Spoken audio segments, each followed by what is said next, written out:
Josie, thank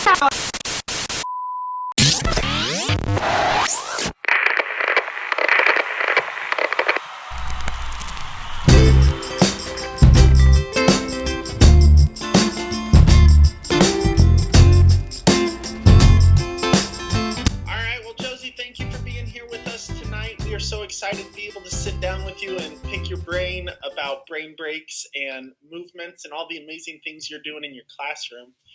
For our listeners who don't have the privilege of knowing who you are, can you give us a little bit of an elevator pitch? Who are you? Where are you from? And what's your role in education? Hi, my name is Josie McClain. I am originally from Michigan, born and raised. And then since 2016, at the start of my career, I moved down to Arizona and I teach second grade. But I started my career in fifth grade for a few years. I'm a fifth grade teacher. Josh is a fifth grade teacher. Awesome. So we're there with you. Second grade's a little bit different, though. A little bit less independent than fifth graders, a little less attitude maybe than the fifth graders. What made you want to do the jump? You know, both of the positions that I've held so far have kind of just fallen into my lap. I never had a preference or anything. I student taught kindergarten and special education 8th grade. So I've done a little bit of everything and don't really have a preference. I see a need. So second grade was the only option at my current school at the time of my hiring, and so was fifth grade. I actually signed a contract for second grade, like sight unseen in Michigan.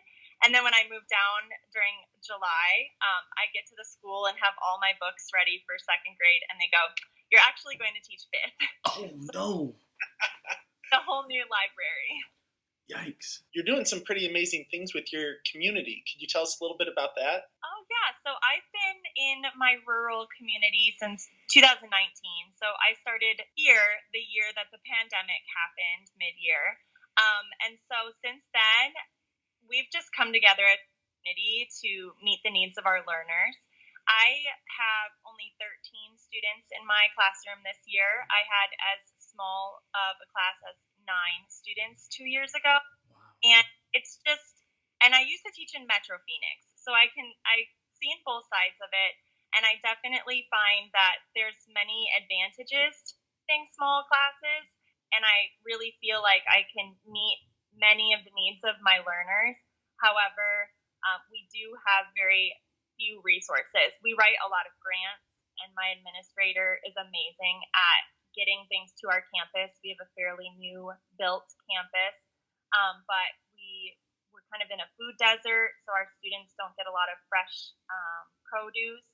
So I try to supplement with little activities and try to expose my students to a lot more of the world around us. Tell us a little bit about the community garden that you have. I think that's so awesome, right? You take what you're given, you meet people where they are, you give them what they need.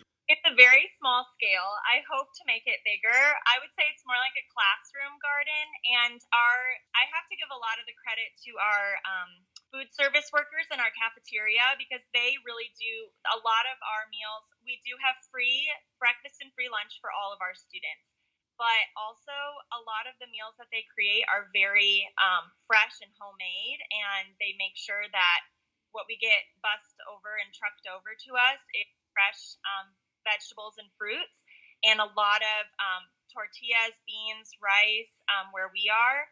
But we do have a St. Mary's food bank that comes to our local library as well. But in our classroom, I want to expose my students and our buildings to, we have like a K2 building and then a 3-8 building. Okay. And I expose all of our students to new foods. And so I've done windowsill mushroom kits. So we've done oyster mushroom and wheatgrass. So you can't really hear it, but I have a fish tank with a fake fish in it. And so we grow wheat in the aquaponics system. So I teach the students about aquaponics, and we do wheatgrass and micro radishes and microgreens. And then I bring in frozen fruit, and we do smoothies for the whole staff and students. So we like to share our smoothie parties when we harvest our So it's more like the process from start to finish. Well, it sounds like it's doing amazing that you're able to have this party with the school. We've got a little garden in the back of our school, but it's just flowers right now. So might have to talk to our music teacher runs it. Might have to talk to him and see how we can start moving towards ways to incorporate students to give back to them through that. So Mrs. McClain's Brains on Instagram. You got quite the following there, and I know that you're big into brain breaks. Can you tell us the benefit of how you've seen brain breaks and movement benefit your kids and meet their needs? Yeah, I've always been passionate about them. So many teachers use them and love them, but I kind of just grabbed onto the idea and ran with it and started just like doing so much more with my students. But I have a wheel of brain breaks. Yo, look at that. Yes. I never want teachers to like go out and spend their own money. I threw this on my wish list, but I just have like a variety of different brain breaks that target different needs. Like some are energizing when kids are falling asleep. Some are calming when the kids are a little bit more energetic and need to calm down. And so we have a really supportive administrator, and she was like, share what you do with your kids to the rest of the staff. Like, I don't know if many teachers understand that they can also implement it in curriculum. So that's my big thing, that you could use it in a lesson. But for second grade, we kind of have a designated time of day where there's a really long span with no built-in recess or special areas. And so we do the wheel of brain breaks, and then I spin it so that what it lands on, because then, it has that level of anticipation and surprise. And so some of the things I have, like a calming one is playing with Legos. And then I have learning a new language, like having a YouTube video with ASL or something. I have guided drawing videos, a Kahoot game, coloring books, puzzles. Extra recess is on our wheel twice because the kids just love an extra recess. Who doesn't? Think games, silent ball is a personal favorite. So things that everyone uses, but I add an element of gamification to it, and it's also a really great community builder. That's awesome. School's getting started all over the country. We're past Labor Day, so where everybody's getting underway. You talk about community building. That's an awesome way to do it. What are some other ways that you intentionally start the year and build a community of learners in your classroom? A big one for me, I'm just a huge fan of read alouds. So I kind of designate my first week of school to obviously establish the norms and procedures, as do all teachers. But I designate each day to have a different theme of that first week. So like the first one is identity, and then maybe bullying. And then I have like the importance of getting along with others. And I associate different read alouds that are some of my favorites to each theme. And I always end on Friday with You Are Special by Max Lucado, because that is a personal favorite of mine. And just making sure students know that they are special and loved and cared for and safe in this classroom. And so some of them, one theme is growth mindset. So we have like the smart cookie is one of the read alouds we do, and the dot is a good one. So each day for that first week of school is a designated theme.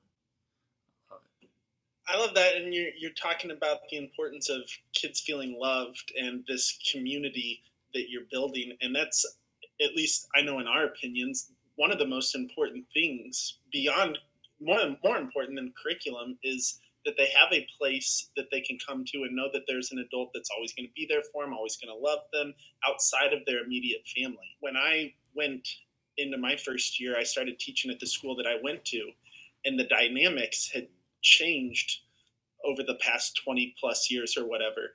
And so I really had to adapt my thinking to be, hey, these kids aren't like what I was growing up. They need a lot more from me. So were you always about that community and being there for kids, or was there a little shift throughout your career? It's so funny. One of my final projects for my undergrad was to write my teaching philosophy statement, and I pull it up every once in a while to see what it was like, what little undergrad me thought my teaching philosophy would be before ever having a real classroom of my own and what I anticipated it would be like. And I can really relate to what you said with how it was very different. But at the core, my teaching philosophy was always relationships. And I think that has stayed true from the start, that without a firm relationship with each student and that rapport and mutual respect, then the learning can't happen and there's barriers. It definitely changed. Relationships were always at the core, but the way I went about it has improved and evolved. Are there any curriculums or anything that you really use to build those relationships between you and students with each other? Yeah, I really love the Harmony SEL. And before coming to the school that I'm at now, they had that as a curriculum. And then for a few years, we did receive a grant to have a school counselor. So we had like a 3-year grant where a counselor, what their salary was paid by that grant to come to our school. And she used the Harmony SEL curriculum and would pull out classes as a special area to do those kind of community building stories and problem solving stories. I think you have to gauge your own community and your own student population and see what works for them. But consistency is big, and I really do love Harmony. I always use the quick connection cards that are either good conversation starters, like turn and talk to your neighbor for morning meeting, or activities that they love to do, which also kind of doubles as a brain break. Have you tried the Harmony Game Room app yet? You know what? I've heard good things about it. It's worth a shot. I love using it in my classrooms. We did the commonalities game just this last week to get the kids kind of to know each other. We do it every once in a while when we change buddies of the week, and it's really, really a great way to build a community. Everfi is a really good one. They have something for lower elementary called the Compassion Project. Okay. It's more of an online gamification simulation where there's different scenarios in the classroom and the playground, and you kind of decide what the characters should choose to do next. And was that an empathetic choice? And it teaches empathy leading to compassion. So very cool. Tom introduced me to the Harmony Game Room app, and it's totally been a game changer. We do the commonalities game every Monday with new partners, so kids have the opportunity to talk with one another, because the more we find out about each other, the closer we become, the more we realize, hey, we got a lot of stuff in common. Let's shift gears a little bit. I've fallen in love with AI. I use it almost on a daily basis to create presentations, and it is a tremendous time saver. I mean, hours of time I save every week from having a program like create my presentations for me versus me doing the formatting and finding the resources. What's your experience with AI in education? And then I'm really curious about this because I've done a lot of thinking. I don't see a lot of downsides to using it as an educator, but I think some educators are scared. What's your take on it? So I am so privileged to have an administrator who jumps headfirst into new and innovative ideas. She did an entire professional development during our first week back on AI. And we are a pre-K through 8th grade campus. So she also targeted some of the professional development session to specifically focus on, okay, if junior high gets their hands on it as students, how can we navigate what's appropriate, what is considered cheating or plagiarism, and going through, there was like a green, yellow, red stoplight system that she found when doing research, but she is all about experimenting with it and trying it for yourself. She helps our morning announcements, emails to parents, newsletter. They help make that easier for us and how to word things in a professional way or be able to get everything succinctly said. And so my experience is just dipping my toes in with announcements or even worksheets. I like the brisk Chrome extension. If you're familiar with that, I'm new to it, and when they reach out to me like, would you like to like look into brisk fit with your classroom, and I'm just blown away by how vast it really is. In terms of second grade, I had a phonics skill that I asked for a decodable read, and it created a decodable reader for me, specifically targeting that skill. So like you said, I don't see any downsides if it's used with the right intention. And also the two big things that our administrator said is just don't have identifying information. Like don't put in your school's name or students' names or anything like that, because it might be stored somewhere, wherever it is, as it's like gaining its information. As a second grade teacher, it's bad. And I don't have to worry about my students being kind of tricky with it, because they're learning how to use the computer from scratch. Brisk has been a game changer. Tom introduced me to that, and holy moly, like the things that you can do with it. I was using it the other day. My students were writing a story, and I had a couple kids that got done super fast. Well, it's able to give them some feedback on their story while I'm still sitting there meeting with kids. So I've heard people say it's like cheating, it's not fair. But when it's able to help me do what's best for my kids, like this kid can get some feedback right now, and I'm able to still sit there and help my kids that need my attention. Total game changer. Yeah, and sometimes you hit a roadblock. Like sometimes I can't think of the next thing to say, and it just gives you a jumping off point. You know, I hear all the time, teaching is really hard because the mental load and the decisions we make every day is just uber taxing. And I don't think anybody that's an educator will argue that at all.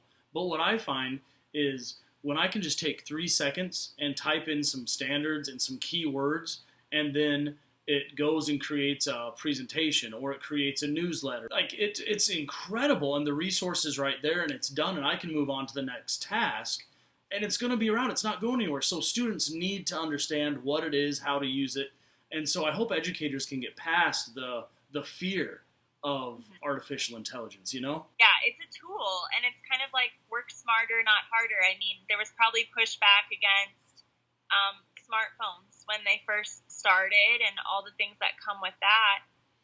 But even with the height of the pandemic and having to adapt to being online, and there might have been pushback with, well, I don't want to do Google Meets or Zoom. I mean, I'm not a flexible person, but teaching has made me a flexible person. And you just have to. You just have to grow and evolve with the time. Absolutely. And I think when like Chat GPT came out, one of the big pushbacks was, well, kids are going to cheat. But then we go back to the most important thing is relationships. So if you know your kids, then you know how they are as mathematicians. You know how they are as writers. So you know when they're pulling your strings a little bit, and then you have a conversation with them. We were talking with Alicia, an awesome math teacher the other day, and she was talking about how learning is a social endeavor. When you use artificial intelligence, I think great teachers understand education will always be a social construct. Yes, and like what Josh said about the relationships, I think that students who have that strong relationship with their teacher won't feel the need to be sneaky, or they're not going to they'll be honest and say, I'm really struggling with this. How can I don't feel like they would, be dishonest about turning in a paper that was fully written by AI. Totally. I think that it's an open line of communication where there's no shame. I think that's a big part too, the no shame part, and making learning. Alicia talked about learning's a journey, and if we don't see it as we're doing this so that you get a good grade, we see it as we're doing this so that we can grow. We're creating awesome people and lifelong learners. Absolutely. Yeah. Oh, that's my big thing. I always say I'm a lifelong learner. Like, I just want to encourage students to be that way as well. Josie, this has been awesome. It's so nice to talk with you and connect with you. Every time we end an interview, we ask one question. Josie, what does the world need now? That is such an excellent question. I think what the world needs now is more empathy and listening to hear and understand and not listen to immediately respond. There's an awesome book, the 7 Habits of Highly Successful People, and one of the things that they talk about in that is to seek to understand, not be understood. Thank you for sharing that. Josie, it's been awesome. Thank you. Yes, thank you so much. This has been wonderful.